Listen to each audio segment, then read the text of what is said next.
경인일보에서 어느 교회를 소개를 했습니다. 제가 그 짧은 소개 구절을 읽어드릴 테니까 이 교회가 어느 교회인가 이렇게 한번 맞춰보십니다. 세계 유일 성경대로 새 언약 유월절을 지키라. 어느 교회일까요? 세계에서 유일하게 새 언약 유월절을 지키는 교회다. 이렇게 소개를 했어요. 경인일보에서. 이 교회는 하나님의 교회, 안산원 증인 유단 교회. 하나님의 교회에 믿지 않는 자들도 많이 갔지만 예수를 믿는 자들도 요새 많이 가요.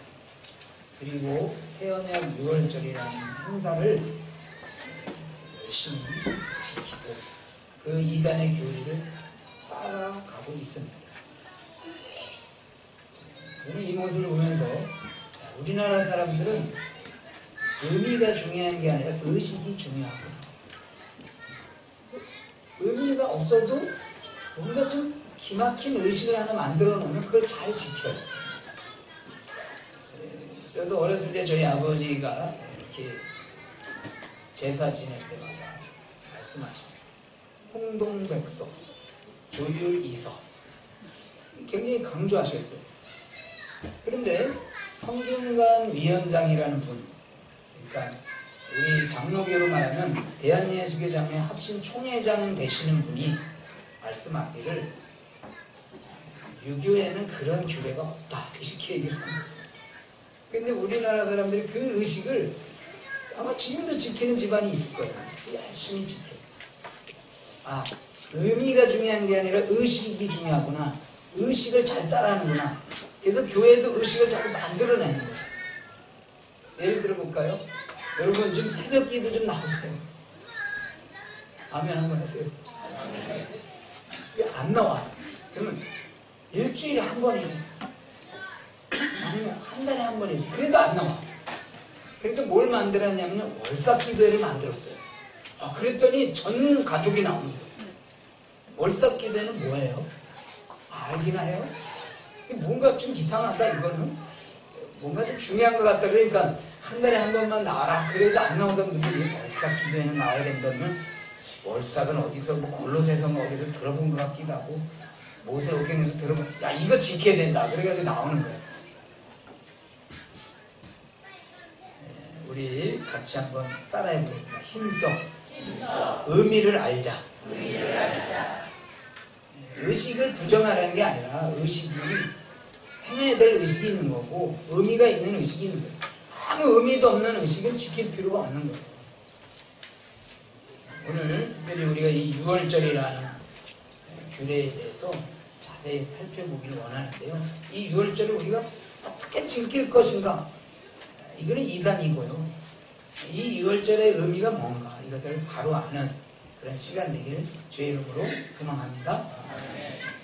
우리 13절을 한번 같이 읽겠습니다. 13절 시작.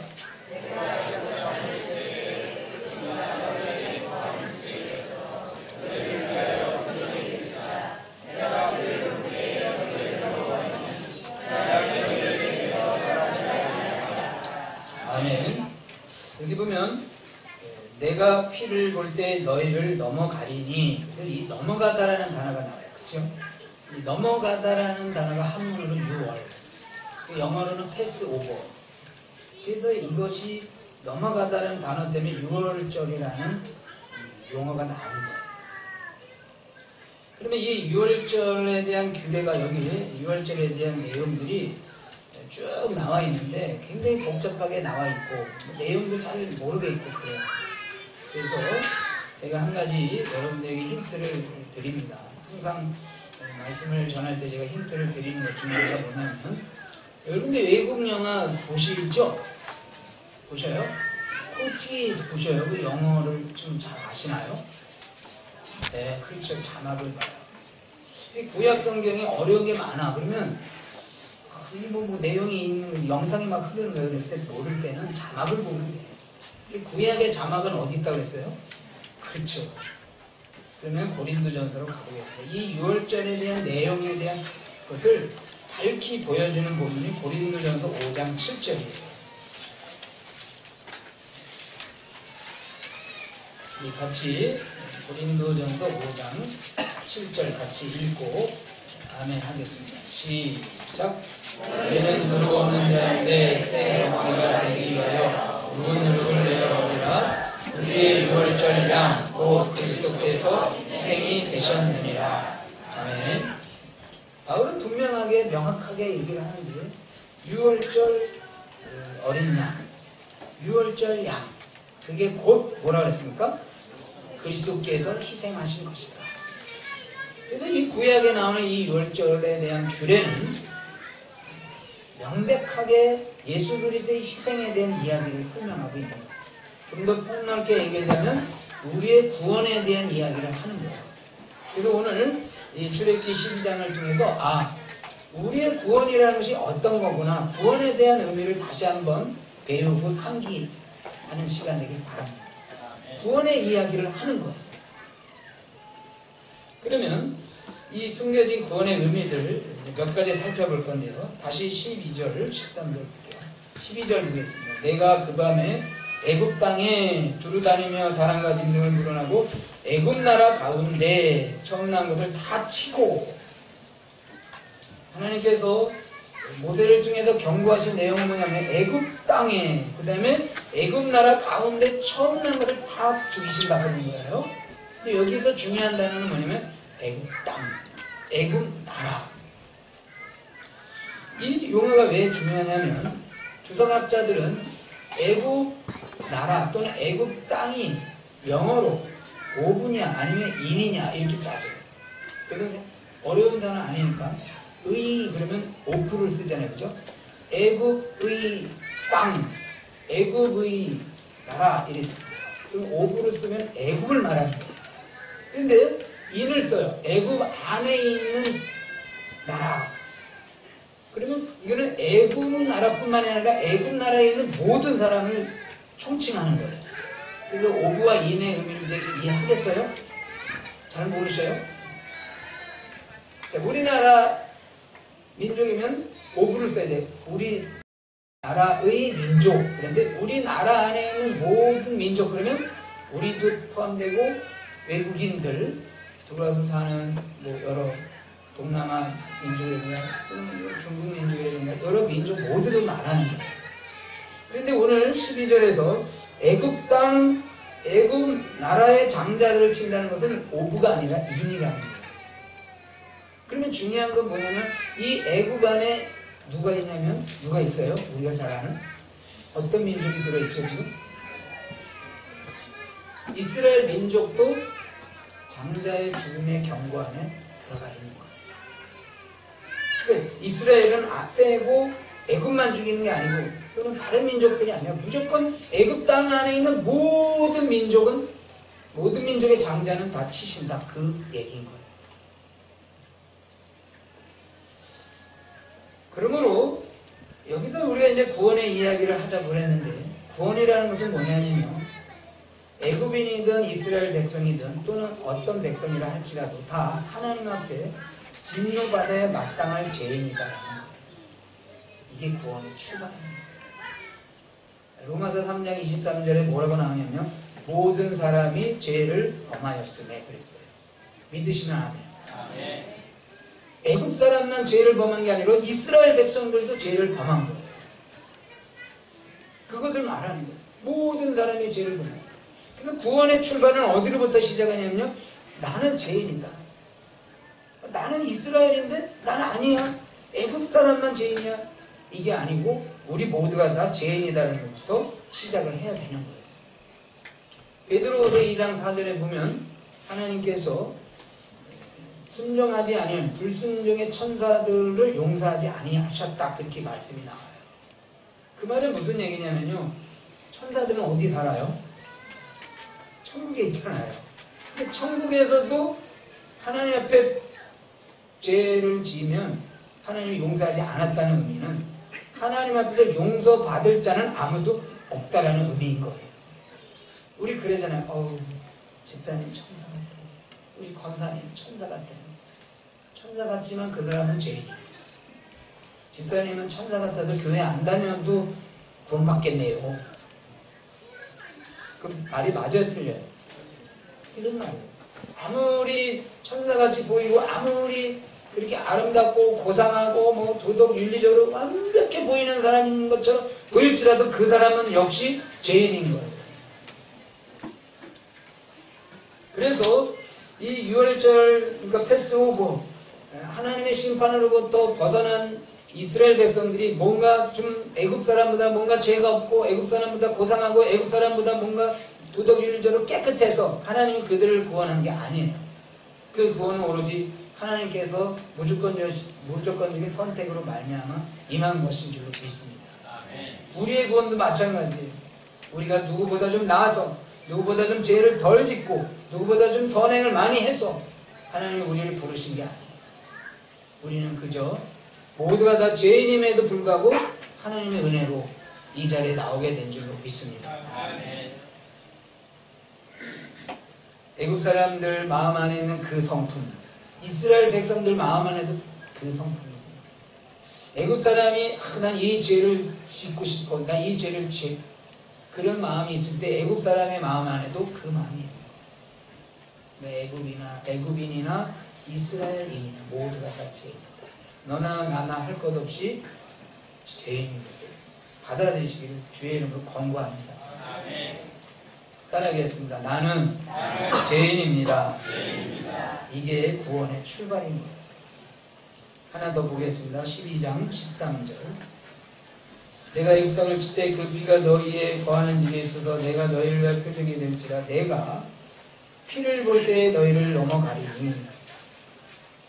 하나님께서 말씀하시기를 이 장자의 죽음으로부터 구원받는 일을 어떻게 그것을 구별하냐면 하나님이 피를 볼 때에 넘어가 주신다 그랬어요. 이스라엘 백성들이 어느 애굽에 안에서 어떤 집에서 살고 있어요. 그런데 그 집을 재앙의 천사가 이제 가겠죠. 갔는데 이 집안에 있는 장자를 죽이려고 했는데 그 문설주에 피가 묻어 있는 거예요. 그러면 그 재앙의 사자가 넘어가는 거예요. 근데 뭘 본다 그랬어요? 피를 본다. 여기서 중요한 건 뭐냐면 집을 본다 그랬죠. 또는 집에 있는 사람을 본다가 아니라 피를 본. 집이 좀 커 보여요. 기아 집이네. 이 집안에는 좀 그래도 괜찮은 사람이 살 거야. 여기 넘어가자. 이게 아니에요. 그 집이 기아 집이든 초가 집이든 오두막 집이든 또는 폐가처럼 보여요. 뭔가 틀려도 사람이 안 사는 것 같아. 그런데 그 문설주에 피가 묻어 있어요. 그러면 넘어가요. 우리의 구원은 그렇게 외모로 또는 자격이나 신분으로 얻어지는 게 아니라는 것을 말합니다. 신분이 뭐야? 대통령이에요. 국회의원이에요. 이 집은 누구네 집이에요? 장관 집입니다. 그러면 통과? 이게 아니에요. 그 집이 누구네 집이에요? 그 집이 어떤 집이든 크고 작든 그 안에 사는 사람이 신분이 무엇이든 상관없어요. 문설주에 피만 묻으면 패스오버. 여러분들의 신분이 어떤 신분입니까? 여러분들이 어떤 자격, 여러분들이 어떤 직업을 가졌습니까? 그게 중요한 거 아니에요. 구원받는 데는 아무 상관이 없어요. 내가 예수 그리스도의 피를 믿는다면 우리 모두는 구원을 얻는 줄로 믿습니다. 아멘. 이 아멘 했으니까 시험 보겠어요. 예를 들어보겠어요. 죽음의 사자가 이제 애굽 땅에 사는 어느 집을 방문을 했는데 그 집에 보니까 아브라함의 직계 자손이 거기 살고 있는 거예요. 누구? 아브라함의 직계 자손. 그런데 문설주에 피가 없어요. 그러면 그 직계 자손의 장면 죽을까요? 살까요? 너무 잘하시네요. 그 사람이 아브라함의 직계 자손이라 할지라도 문설주에 피가 없으면 죽는 거예요. 그게 또 넘어갔어요. 어느 집안에 흑암의 천사가 도착했는데 그 안에 어떤 16 혹은 청소년이 살고 있어요. 그런데 이 청소년은 어쩌다가 구약의 율례를 지키지 아니하고 할례를 받지 못했어요. 이 아들이, 이 장자가 아브라함의 형제는 할례를 받으라는데 할례를 받지 못했어. 어떻게 미루다가 못 받은 거예요. 그런데 그 기둥에 문설주에 피가 묻어 있어요. 이 할례 받지 못한 이 청소년, 생명을 얻을까요, 죽을까요? 네? 살아요. 비록 할례를 받지 못하고 하나님의 규례를 못 지켰다 할지라도 그 문설주에 피가 묻어 있으면 사는 거예요. 이게 구원입니다. 우리가 뭘 못 지켰어? 하나님의 계명을 어겼어. 물론 계명을 지키도록 애를 써야죠. 그러나 내가 그 계명을 못 지켜도 예수 그리스도를 믿는 믿음으로 우리는 사는 거예요. 행위로 말미암아 구원받는 게 아니라는 것을 이 유월절을 통해서 우리에게 가르쳐주는 거예요. 또 보겠습니다. 13절. 내가 애굽 땅을 칠 때 그 피가 너희의 거하는 집에 있어서 너희의 거하는 집이라, 이렇게 표현이 나와요. 여러분 저를 보세요. 또 이제 상상을 해보는 거예요. 이제 유월절 하나님의 재앙이 임하는 그 전날 모세 이야기가 이제 각 이스라엘 백성들의 가족에게 다 이제 전달이 됐겠죠. 소식을 들었어요. 우리 집안이. 야, 내일 흑암의 사자가 우리 집을 치러 오는데 우리가 문설주에 어린 양을 잡아가지고 피를 바르면 산대. 이제 아버지가 가족들을 모아놓고 너 들었어? 야, 아버지 저 들었어요. 너 막내 너 들었어? 들었어요. 너 딸 그 이야기 들었어? 예, 들었어요. 자, 그러면 내일 흑암의 사자가 올 때 문설주에 피를 발라야 되는데 오늘 그 피를 누가 바를까? 아버지가. 이렇게 질문을 했어요. 여러분 누가 발라야 될까요? 그 피를. 여러분 집안에서 재활용은 누가 해야 되나요? 남편이 해야 되죠? 누가 해요? 피를 누가 발라야 돼요? 그 양을 떠가지고 그 비린내 나는 피를 문설주에다 발라야 되는 사람이 누구냐? 야, 좋은 아이디어였어. 야, 장자가 죽는다니까 너 맏아들 네가 이 일을 해야 돼. 모르겠어요. 집집마다 다르겠죠. 어떤 집은 남편이 재활용하고 어떤 집은 아들이 하고 어떤 집은 딸이 하고 어떤 집은 뭐 아내가 하고 그러겠죠. 그렇죠. 아버지가 하라는 법이 우리 대한민국 헌법에 있습니까? 그래서 그 집안은, 어떤 집안은 장자가 가서 바르고 어떤 집안은 장자가 나는 피가 두려워, 나는 혹시 피 바르러 간다 죽을런지도 몰라, 그냥 여동생 네가 가. 여동생이 바를 수도 있고 엄마가 바르고 아빠가 바르고. 그런데 중요한 것은 누가 바른 게 중요한 게 아니라 문설주에 발라 있는 것만 하면 누가 사냐? 바른 사람은 살죠. 네? 누가 살아요? 그렇죠. 그 집에 거하는 모든 자가 사는 거예요. 딸이 발랐다면 딸만 살고 장자는 안 발랐으니까 넌 죽어. 이게 아니라 어떤 한 사람이 바르면 그 집안은 전체가 사는 거예요. 이 말씀은 하나님께서 구원에 대한 말씀을 주실 때 주 예수를 믿으라 그리하면 너와 네 집이 구원을 얻으리라. 가족 구원에 대해서 하나님 굉장히 기뻐하신다. 우리 마음 안에 그런 마음을 가져야 돼요. 내가 혼자 예수 믿어. 그렇지만 나 혼자로 인해서 우리 가족이 다 예수 믿게 될 거야. 그걸 기뻐하실 거야. 그 은혜를 주실 거야. 이렇게 믿으시길 바랍니다. 특별히 그것을 바르라고 할 때 문설주에다 바르라 했어. 구원받고 싶은 사람은 이마에다 바르라.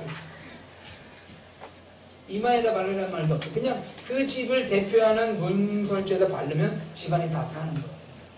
물론 그렇다 해서 한 사람이 믿는다고 다 온 집안 식구가 믿는 것은 구원받는 건 아니에요. 그것은 신약에서는 그렇게 얘기되지 않아요. 다만 주님이 주시는 이 말씀의 의미는 뭐냐면 그와 같이 가족 구원이 귀한 것이고 하나님께서 원하시는 것은 온 가족이 예수 믿는 걸 원하신다 그 말입니다.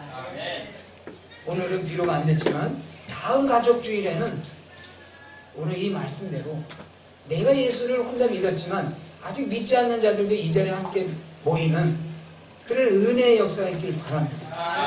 그래서 마음 안에 기도드려. 하나님, 다음 가족주일은 우리의 유월절이 되게 하옵소서. 우리 가족이 유월절이 되게 하옵소서. 내가 문설주에 발랐지만 그 바른 것을 보고 나만 구원받는 게 아니라 아직 믿지 않는 우리 아들, 우리 부모님 다 한자리에 모여서 예배드리는 같은 은혜를 내 가정에 진정한 유월절이 임하게 하여 주옵소서. 이렇게 7주 동안 기도하시고 다음 가족주일에 함께 모이는 은혜가 있길 주의 이름으로 소망합니다.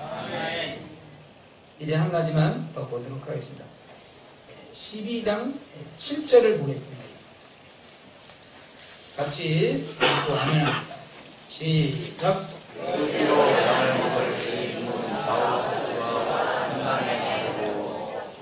아멘. 이 피를 바를 때는 문설주와 인방에 바르라 그랬어요. 설주와 인방은 우리나라 옛 집으로 건축 양식을 말하면 어쨌든 바깥 그 마당에 기둥과 어떤 틀 그런 것을 의미하는 거예요. 이것이 굉장히 중요한 의미가 있는데요. 하나님께서 그 피를 바를 때 안방 벽장 거기다 발라라 그렇게 말하지 않았어요. 또는 어리식으로 얘기하면 거실 저 기둥이 그쪽 기둥에다 발라라, 또는 안방에다 발라라, 또는 화장대가 있는 거, 드레스룸 이런데 거기 보이지 않는 곳에다 이렇게 발라도 내가 다 보이니까 하나님 다 보시잖아요, 그죠? 그러니까 그렇게 꼭 대문에다 확 바르지 말고 보이지 않는 곳에 발라도 내가 다 인정한다 이러지 않고 문설주에다 발라라 그랬어요. 이것은 뭐냐면요, 우리의 구원은 비록 내적이지만 외적 표현으로 드러나야 된다는 거예요. 문설주에 바르면 동네 사람들도 그 집에 가보면 다 볼 수 있는 거예요. 그렇죠? 벽장에다 바르면 몰라. 우리의 구원은 내가 예수 믿는 것을 많은 사람들이 알 만큼 외적인 표현이 있어야 됩니다. 그 외적 표시 중에 제1이 뭐냐면 세례를 받는 겁니다. 세례를 받는다는 것은 내가 예수 믿는다, 내가 예수 믿는 사람이다, 그것을 여러 증인들에게 공개적으로 고백하는 거예요. 그래서 교회를 다니시면, 예수를 믿으시면 세례를 받으셔야 됩니다. 그 다음에 또 하나 외적 표시는 뭐냐면요, 예배 드리는 삶을 사는 거예요. 예수를 믿는데 나는 부끄러워서 교회를 못 나겠어. 어떻게 내가 어디 가냐, 저 교회 가요, 그래. 잠깐 삼가 장보는데요. 그리고 교회에 나오시, 물론 이제 환난과 핍박이 있으면 지혜롭게 그렇게 대답할 수 있지만 우리는 항상 예배자의 삶을 살아야 됩니다. 그렇게 되기를 축복합니다. 예수 믿는다고 해놓고 예배 안 드려, 예수 믿는다고 해서 예배의 삶이 없어, 그러면 안 되는 거예요. 구원은 비록 내적이고 잠정적이고 보이지 않지만 구원에 대한 행위의 표현은 반드시 공적으로 공개적으로 하셔야 됩니다. 더 나아가서는 우리가 이 공예배만 드릴 게 아니라 밖에 세상에 나가서 삶의 예배를 우리가 공적으로 드려야 돼요. 어떻게? 저 사람이 뭔가 다르다. 왜 저렇게 착할까? 왜 저렇게 참아줄까? 왜 저렇게 선한 행위를 할까? 믿지 않는 사람들이 볼 때 뭔가 저 사람은 다르다, 그렇게 인정을 받아야 돼. 구원은 속으로만 내가 주여 주여, 속으로만 예수, 속으로만 천국, 그런 게 아니라 삶의 현장에 나가서도 우리가 선한 행위를 통해서 내가 구원받은 자로서의 삶의 예배를 공개적으로 드러내야 되는 겁니다. 그래서 이 유월절을 요약을 하자면 첫 번째는 따라합니다. 나는 죄인입니다. 나는 죄인입니다. 또 따라합니다. 나는 믿음으로 구원받습니다. 또 따라합니다. 나는 우리 가족이 다 예수 믿게 될 줄로 믿습니다. 한 가지 더 할게요. 나는 예배자입니다. 아멘. 이제 유월절의 의미가, 우리의 구원에 대한 이야기가 어떻게 전개되었는지 여러분들이 설명을 들으셨어요. 이제 이 설명을 들으시면서 여러분은 우리 마음 안에, 내 마음 안에 어떤 생각이 들으셨어요? 저는 그게 궁금해요. 20여 년 전 제가 서울에 부목사로 부임을 했을 때의 이야기입니다. 이제 부임을 하고 몇 주 있다가 금요일날 심야 기도회를 하게 됐어요. 그런데 담임 목사님이 그날 금요일날 밤 9시에 심야 기도회를 인도를 하십니다. 저는 부목사로 회중석에 앉아 있었어요.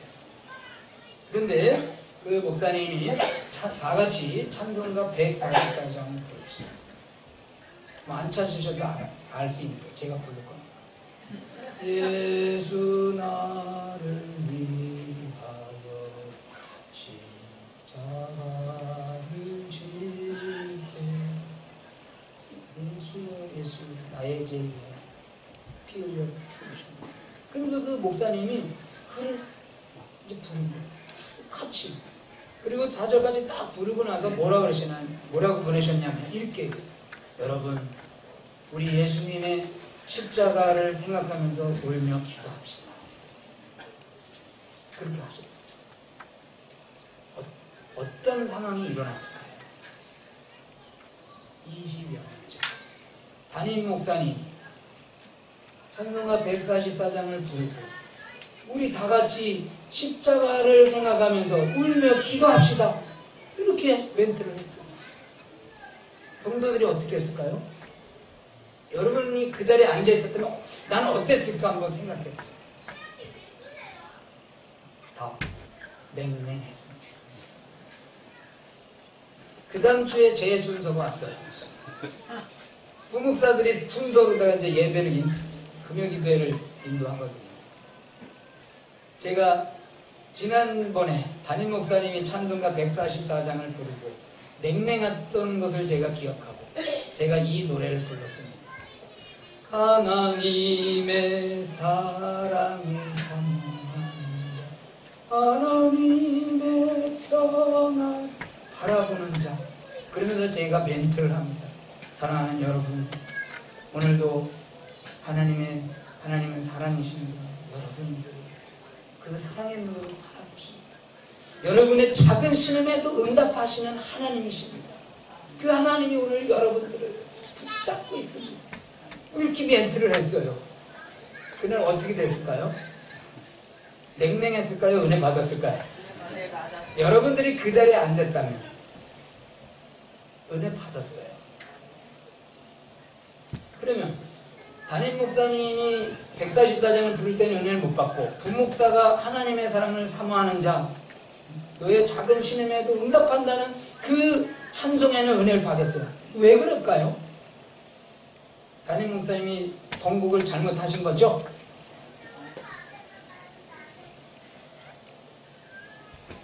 담임 목사님은 이 생각을 하신 거예요. 담임 목사님이 신앙생활 하실 때, 즉 1970년도 이전에, 그때는 뭐 피아노도 없고 뭐 올간, 때로는 무곡으로 십자가의 찬송을 부르면 무조건 은혜 받았어요. 회개합시다 그러면 무조건 회개하고 눈물 흘리고 막 가슴을 치고 통곡하며 회개 기도가 일어난 거예요. 그 담임 목사님은 그런 식으로 신앙을 배우신 거예요. 아, 십자가 그러면 교회는 우는구나. 십자가 노래 부르면 은혜 받는구나. 그래서 십자가를 부른 거예요. 근데 은혜를 안 받아. 근데 부목사는 야가가지고 그걸 아는 거예요. 십자가에도 은혜 안 받는 걸 알아. 그래가지고 복음성을 부른 거예요. 문제가 뭘까요? 선독에 있었을까? 아니에요. 제가 볼 때는 문제는 교인들이 십자가와 구원에 대해서 생각을 안 하는 거예요. 십자가, 그러면 가슴이 벅차고, 구원, 그러면 내 마음이 기뻐야 돼. 그런데 너를 어루만져준다. 네 문제를 다 해결해준다. 이런 이야기만 듣고 80년대, 90년대, 2000년도를 지금 신앙생활 하고 있는 거예요. 여러분, 2020년이 다가오고 있습니다. 2020년도에 저와 여러분들이 찬송가 144장을 놓고 부를 때 은혜 받겠어요? 못 받겠어요? 점점 못 받을 거예요. 이제 십자가의 이야기를 하면 구원의 이야기를 하면 제 귀뚱으로도 듣지도 않아요.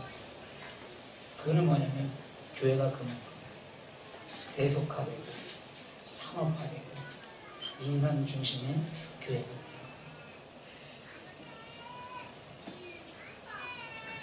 사랑하는 여러분, 오늘 우리는 이 6월절 말씀을 통해서 한 가지 꼭 잊지 말아야 될 게 있어요. 그것은 뭐냐면 여전히 나는 죄인이다.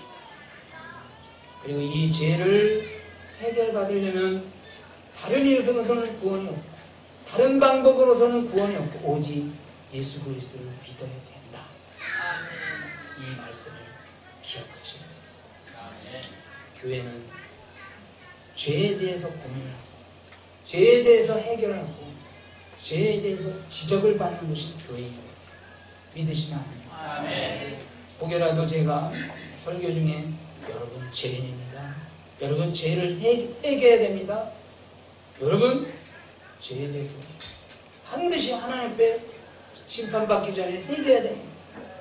이런 설교가 52주 내내 올지라도 다른 교회 안 나가실 줄 믿습니다.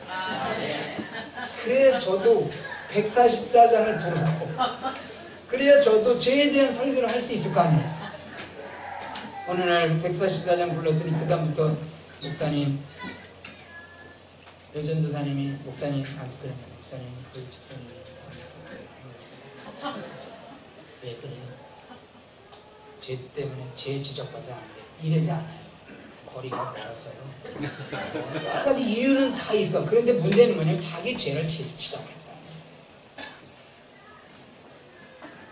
양을 잡고 피를 바르는 일이 귀찮은 일이고 어떻게 보면 미련한 일이에요. 그렇잖아요. 아니 그 피를 바른다고 구원을 받아?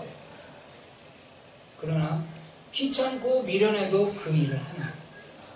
사랑하는 여러분, 십자가 구원이 어떻게 보면 그것이 싱거운 이야기고 어떻게 보면 단순한 이야기고 어떻게 보면 말도 안 되는 이야기고 어떻게 보면 참 귀찮은 거예요. 그러나 교회는 매일같이 6월절 어린 양을 잡아야 됩니다. 우리 안에 있는 죄를 날마다 회개하고 죄 씻음을 받고 날마다 구원에 대한 이야기를 서로 나눠야 됩니다. 우리 동락교회 안에 이와 같이 십자가 구원, 예수 그리스도의 어린 양, 6월절 어린 양 대신 그 이름만 들어도 내 마음이 기쁘고 죽어가는 내 이 심령이 다시 한번 새 힘을 얻고 그 그리스도의 어린 양, 그 이야기만 들어도 눈물이 나고 그런 죄에 대한 고백, 죄에 대한 해결, 죄에 대한 구원의 은총 넘치는 동락교회 될 주의 이름으로 소망합니다. 기도하겠습니다.